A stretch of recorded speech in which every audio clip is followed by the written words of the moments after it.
Welcome to Video 5. The video is titled, Paul is Not Managing the Fall. A great deal of Christian theology assumes that the task of ethics is to manage the effects of the fall. Sin has damaged relationships, so we need structures. Power has become dangerous, so we need controls. Difference creates tension, so we need regulation. This assumption is rarely stated. It is simply taken for granted. But Paul does not share it. Paul is not managing the fall. He is announcing that something new has happened. To see this, we need to notice where Paul places the weight of his argument. When Paul addresses difficult relationships between men and women, parents and children, masters and slaves, he does not begin by describing the risks. He begins by proclaiming Christ. Paul's ethical sections are not damage control manuals. They are applications of resurrection and new life in Christ.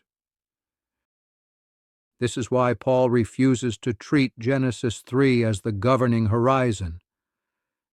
Genesis 3 tells the truth about what goes wrong, but Paul does not treat it as the framework within which Christian life must now operate. Instead, Paul works from Genesis 2 through Christ. Paul does not do this because he thinks relational order depends on power. For Paul, relational order does not depend on power, and gift does not require control. Power, in Paul's theology, is not foundational. It is symptomatic. This is why his language feels strange to us. He does not say, because sin creates domination, someone must rule. Rather, he says, as Christ loved the church and gave himself. He does not say, because power is dangerous, it must be redistributed.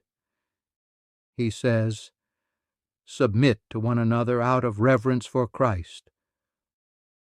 Paul is not trying to make fallen relationships safer. He is reconstituting relationships around a new center, and that center is Christ. This is also why Paul's ethics do not scale the way modern systems do. They are not designed to stabilize societies. They are designed to display redemption. Paul assumes that something decisive has already happened. The old world has been judged.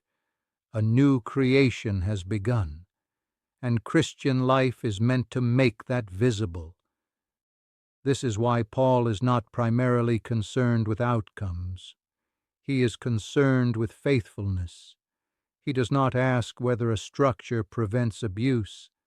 He asks whether a relationship displays Christ. That does not mean Paul is naive about sin. It means he refuses to let sin define the shape of obedience. Managing the fall always sounds urgent. It always sounds defensive. It always sounds anxious. Restoring creation sounds different. It sounds slower. It sounds stranger. And it often sounds less practical, until you realize it is working at a deeper level. Paul's commands do not aim to contain rivalry. They aim to replace it. They do not aim to regulate domination. They aim to expose it as incompatible with the gospel. This is why Paul's letters resist both hierarchy and flattening. Hierarchy assumes the fall must be governed. Flattening assumes the fall must be neutralized. Paul assumes the fall has been judged. Christian life is not lived inside Genesis 3. It is lived in the overlap between the old world and the new. And that is why Paul keeps pulling us back, not to power, not to control, not to safety, but to Christ. Because Christ does not manage the fall. He absorbs it. and then he opens a different way of being human.